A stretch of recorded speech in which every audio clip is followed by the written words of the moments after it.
আসসালামু আলাইকুম ওয়া রাহমাতুল্লাহি ওয়া বারাকাতুহু। আমরা যারা হাফিজি মাদ্রাসায় আছি, হাফিজি পড়ি,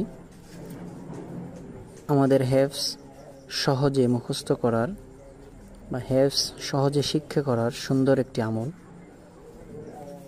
আমরা যারা নিজে নিজে বা ওস্তাদের নিকট কোরআন শরীফ হিফজ করতে চাই, তার জন্য প্রতিদিন নিম্নোক্ত আয়াতটি 1000 বার পাঠ করা বেশ উপকারী।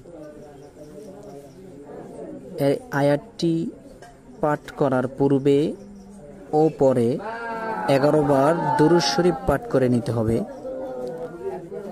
আর আমাদের এই আয়াতটি হলো, আমলটি হলো ওয়া ইন্নাকা লাতুলাক্কাল কুরআনা মিন লাদুন হাকীমিন আলীম।